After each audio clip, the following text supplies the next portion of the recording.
Now what you're going to do is you're going to hammer at an angle, and for the video, you're going to hammer like that. Make sure that your metal is flat on the anvil, hammer at an angle like this, not like that. And by doing this,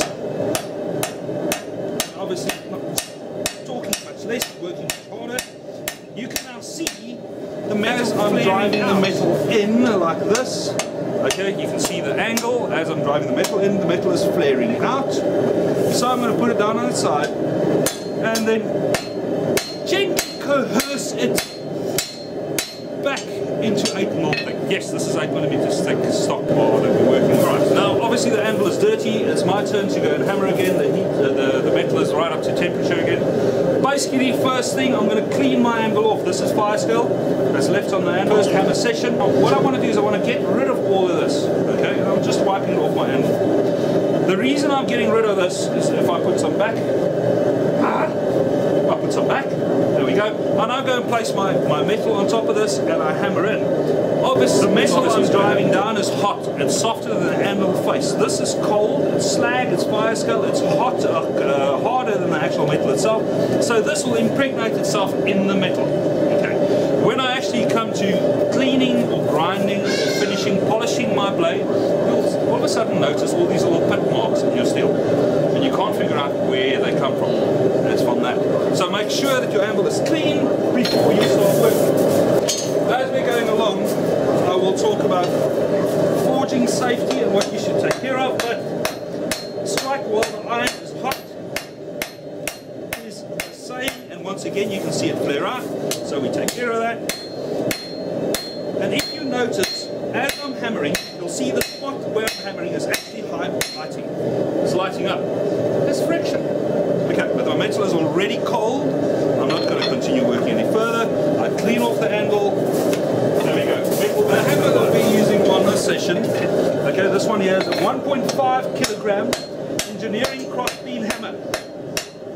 And obviously as soon as I get closer to the anvil, or to the tip there, I'm afraid I'm going to be hammering my anvil, so I'm moving my metal over the edge. And I'm driving it down. Squaring this up again. And now you'll notice, and I'm going to zoom in, that the anvil has the tip of my steel there, as I had it over the edge, okay, and I'm driving it down. It is also how to get rid of that. But I'm going to over-emphasize that there, which is just a little trick on getting that tip nice. Before we continue, just talk about hammers. All engineering crossbeams, different weights. Right, we started off working with a 1.5 kilogram. Okay, this is the beast of my shop, and he does all the grunt work. But as soon as you've now seen in the video that as soon as the metal starts and you've got that tip, the chances of you hammering your anvil, okay, as opposed to the metal, increases as the tip actually decreases. So you start working over the edge of the anvil. Now you can continue working with the heavy hammer, and it'll do the trick. The second thing is you can continue working with your metal like this if you take a smaller hammer, this being a 1 kilogram. Okay. Put that aside, the baby that does the most work in my shop is an 800 gram. Now you can see this one has taken a lot of work, a lot of beating. This is an 800 gram. If you can only afford one hammer, this is it. Okay, so now I am going to be working with an 800 gram. Done. So stepping over, getting my metal out. Okay, I'd said that what we're going to do is, let me zoom in here so you can actually see what I'm doing. Okay, I'm lipping the metal over the tip of the anvil, then forging down on the edge, making sure not to hit my anvil. There we go, now you can see the little protrusion. If I now hammer that back, you can see the formation of the little sharp little tip. So that's a quick little one, and I'm obviously not going to try to flatten this with 800 gram. That's why I've got a 1.5 kilogram hammer.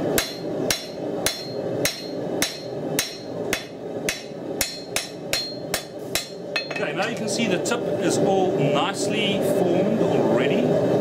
Okay, a couple of small blows on this side, a couple of small blows on that side will actually clean that up very, very nicely. But the grinding plate, so now back onto this one, let me just zoom back in. And obviously, you'll see me whenever I am not working my steel, I'm not letting it rest on the handle. The handle is a heat sink and it's actually pulling the heat up. So all I want to do is I just want to finish up that section there, okay, and then finishing up. Just making this look a tad neater. Okay, now just dropping down to a smaller hammer.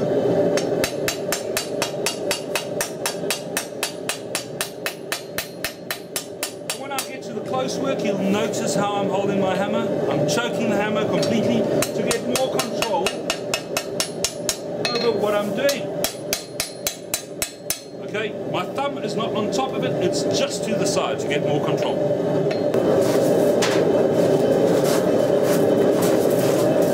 Another tip, you're working with a forge, right? Your forge has got a lid and your coffee gets cold, and if you've watched some of my previous videos, notice that I use tin mugs in my shop, right? Now what you can do with that tin mug, as opposed to a ceramic mug, is you can put it on top of a forge to heat up your coffee. Brilliant! Brilliant! Another workshop tip brought to you by Niels van der Berg. Alright, so now, there's my piece of steel. That's what we're aiming for, okay? But round at the top, okay? Now the next step is to decide how long my blade is going to be. On this knife we know I want it around about 100 mils, so I'm just going to notch it. I'm giving myself a visual indicator as to where, number one, to do my heat treat, not heat treat, to actually heat it up. Let me just zoom in here so you can actually see the little notch there. There you can see the notch. I'm just going to highlight it with a chalk. Do a single line, that will be even better. So there, I've decided how long my cutting edge is going to be. Okay, and this is the cutting edge, not that. We'll get to that at a later stage. We'll actually see what happens. Cutting edge, notch it. I'm putting it on the side of the anvil, on the anvil there, and give it a whack at the top. Now what I'm going to do is I'm going to heat up this section here. I don't want to heat up that, I don't want to heat up this. I only want to heat up where I'm working. I'm going to come back out, I'm going to take that notch, add it at a 45-degree angle, that being 90 to my anvil surface, okay, 45 degrees slanted forward on my blade. You can see the run out of the bunch cut going to be in there.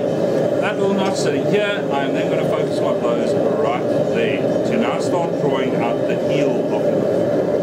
Okay, but now for my exercise. Basically, I explained to you what you're going to do is you're going to work on the flat side, get the notch that you created 90 degrees on the edge of the handle, then tilt it at a 45-degree angle. Your hammer is now not going to face down flat. You're going to tilt it at an angle, readjust your handle so that you've got this. In other words, okay, I don't want you to twist your hand,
want. So don't hammer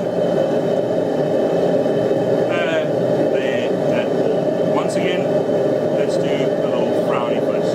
You do not want to hammer there. Okay, easy as that. Right, so let's get cracking into this in again, so you can actually see what I'm doing. Done. 1.5er on the edge, finding the same what I had before with me, and I'm working just this little edge here, making sure that I'm not going over my lines up to my desired edge thickness. And let me just zoom in here. Alright.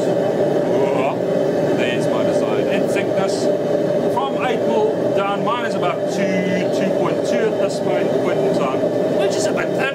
See that I told my students not to stick anything smaller than 3mm, but I'll let that slide because I'm the teacher. Then I'm going to work up, and you're not on camera so it doesn't help. Now I'm just going to work up a bit more. In other words, where my blows are now falling, where my previous blows were there, my blows are now falling just next to it to draw this out to the same thickness. Okay, I do another angle so you can actually see what I'm doing. I want to get this parallel. So if I draw on the angle, I want to do that. Okay, and by hammering right there, I can force this metal out. Once again, being conscious, I can't stress this enough, making sure that you do not hammer over half of that. Okay, what the other side will look like because of the angle is there. It's not going over half of it because I'm not forcing the metal down over half of it. There's a lot of bladesmen that will tell you that you constantly need to swap your metal around. In other words, hammer on this side, flip it around, hammer on that side, flip it around, hammer on that side to keep your edge in the middle. Now you haven't seen me do that because it's not necessary, because you'll see the edge is in the middle. Okay, why? Because black magic. No, just be conscious of what you're doing, how you're holding the steel, and making sure that your bar, and in this case what we've done is taken a piece of stock bar, welded a handle to it. Okay, that bar is when you've got your metal on the anvil, making sure that that hand grips it perfectly tight, and then wedge it to your side to make sure that your metal don't move. If your metal doesn't move and you've got it flat on the anvil, you will force it halfway through. If it's a proper anvil, okay, the forces that you exert on the anvil will actually hammer back, okay, therefore creating a centered run out, plunge cut, heel. Correct. So, like I mentioned, I'm no longer at a 45-degree angle. I can now open up, get more comfortable while I'm hammering, and work on my edge. Obviously, I'm working on a section, then I'm moving forward. Not being willy-nilly, not going all over the place, finish a section, then move on. Ah. And don't hit your ankle. This is the second freaking time. See, this is what happens when you try to show off.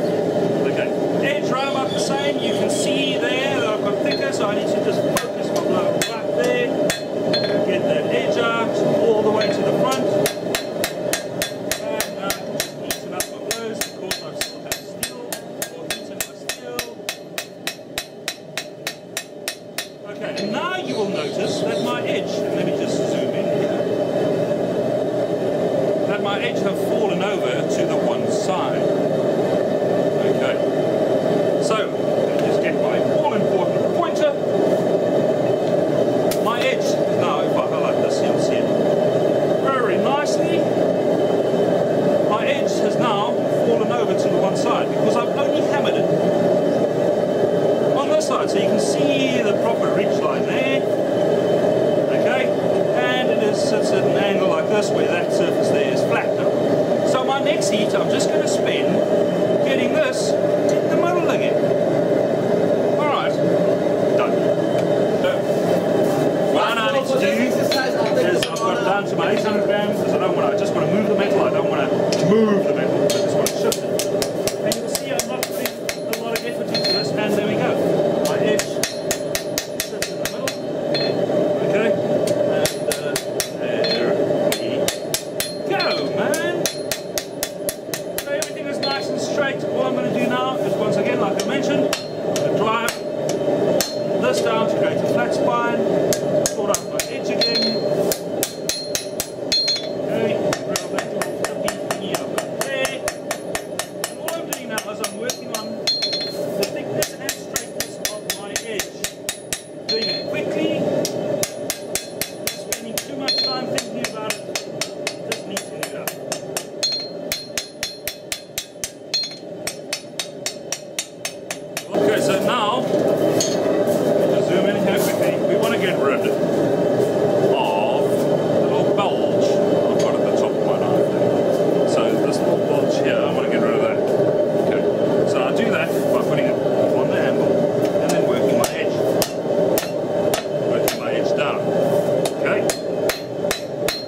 tapers and straight.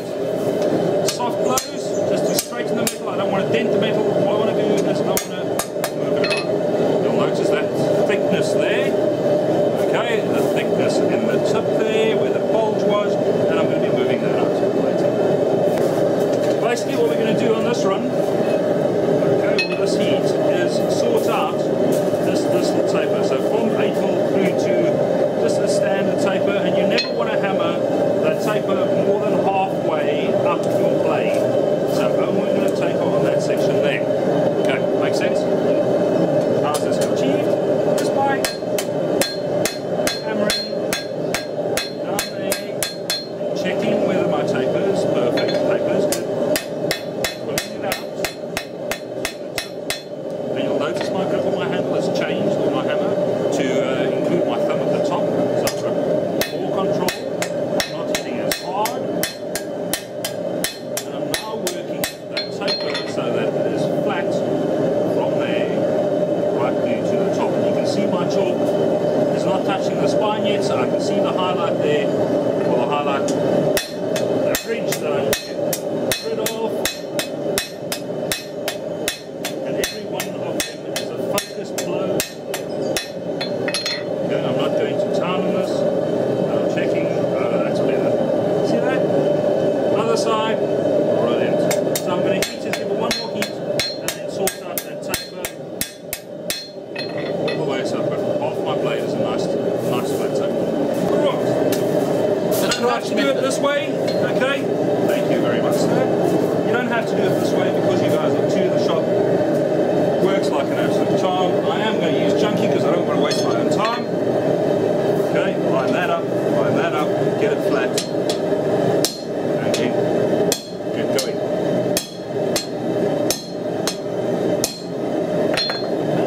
Right. Hammer, anvil, what I want to do, doesn't matter how you do it, is just move this metal here. Don't do that. Move this metal here down. That was one technique, and you can see the potential flaw in that technique. Second technique is now getting rid of that little sharp edge there, hammering on the spine. Okay, and now you can see how doing that is a lot safer. Okay. Also, if you've got an angle, one of the shoulders should be rounded. Use that to your advantage. Okay, by moving the metal around. I'm now using the anvil as the hammer. You can also use the cross beam of your hammer. Okay, to get in there, and then obviously hammering that. I'm not too worried about that curvature because we are going to go to the grinder and we're going to grind it away. But if you want to end up with that type of thing on your blade, that's how you do it. Okay. You can also then clamp this into a vise, holding it up like that, and then hammering with a cross beam in there to flare that metal. Creating a nice little thing. If that's what you're going for. I am not. So I'm driving that down. But obviously this is quicker if your metal's hot. A couple of things I need to obviously clean up, so I can use the tip of my horn there. Okay, to just re-emphasize that little hole. I can then also go back to my bar, put it on there and sort it out like that. But I'm opting to just use my hammer at this point in time. Okay, so I've got a nice little taper there. I don't want to over-exert the taper at this point in time because I'm going to come back and clean that up a bit later. So all I want to do is I've just created that little box there, and I'm going to zoom in for the folks at home. Okay, and that's basically what we've done. We have now sorted out a very crude finger notch there. Okay, slight taper to the back. Next step is to heat up here. Okay, and then start hammering to create a taper this way. Alright, why do we taper the handle? We don't have to. We taper the handle purely to remove weight from the handle, to make it more balanced in the hand. I'm back onto my 1.5 kilogram because what I do is I want to stretch this out, so I'm going to use the cross bead. Okay, and once again be careful of the nether regions. Okay. Cross beam spreads the metal in 180 degrees, and then stop talking crap and actually start hammering. By lengthening the steel, it is also thinning out. So if I now go to the flat face, okay, you can see my metal is pulling down. So enough talking. All I want to do is I then want to get rid of the marks that I cross beamed in. And in doing that, I have already created a taper. Okay, now you'll notice that I put more effort in down here than I did up there. Consciously. Because I put in more effort up there, all I'm going to create is a little flat bolt. And I want to create the taper, or the basis of a taper. Okay, so I've got a very crude taper at the moment. If I highlight this on that side and that side, you can actually see the result much better. I focus my hammer blows up here. Okay, you can still see remnants of my cross beaming.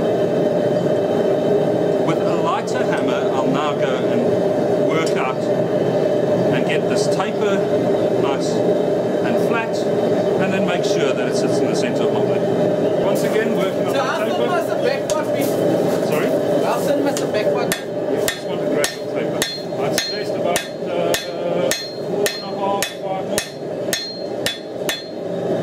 Okay, so just a nice gradual taper now. As you can see, I'm not trying to heat it so that I move the metal at the same time. I'm trying to straighten it, because what we're going to be doing is just to level this out completely. We're going to be using the flatter. So what we've ended up with is a nice gradual taper. Okay, let me highlight this again. So you can see it's like gradual taper on the tang. Yeah? And then you can see the shape of the tang, and this is what I'm going to be working on now. What I want my knife, the handle part, to look like. Okay. Excellent. So what I'm doing is I'm just straightening my knife. My material at this point, it resembles a knife, but it's not a knife yet. Okay, so it's just nice and straight, and then we can zoom out. So all I did was just to straighten everything on the blade.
see it's nice and smooth on that side. I've obviously got a protrusion point that I need to get rid of. Okay, so I'll obviously taking a hammer and doing what I've learned doing this morning.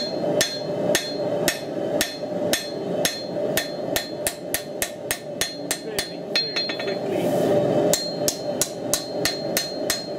That is a thing of the past. Okay.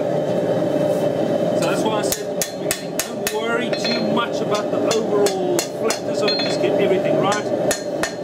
When you're at this stage, now you can start working on the profile again to make it look like the knife that you want to present. Obviously taking into consideration, we are going to be going to a grinder and we are going to clean this off. Now as a bladesmith, you would want to forge this thing to at least an 80% completion. Alright. We're currently at about a 70% if I sort the handle out. So I'm going to cut this off and then I'll forge my handle this way out. Maybe do a slight something there, I'm not 100% sure. I would want to put a hole there and then obviously holes for my pinning material as we are going to be putting handles on this. So thinking of that, you can go and forge it in, alright? But what we'll rather do is just cut it off and then grind that really in. Okay. So according to me, this blade is about 7% done. Okay. And for me, that's good enough. The tip there, you can see I can with the hammer just go and sort it up. Just one heat more, and that'll be sorted. Or I can just touch it on a grinder, zip, and problem solved. This is as a bladesmith, you need to make your pull as opposed to I'm going to spend and burn out X amount of gas, money-wise, in finishing all of these things off. Or you can just go to a grinder and just take that off. Time. Now, while you are still practicing the techniques, it's brilliant to actually go and hammer that in. Take a small hammer, I suggest a 600 gram, even a 400 gram little hammer, and then going in and you can clean up this brilliant, really, really nice. But as I make knives for a living, this is where I forge it, and this, if I start and I don't teach a class and I shut up and I actually get to do the job, this here should not take you more than 40 minutes. No. Okay. And that's if you take it leisurely.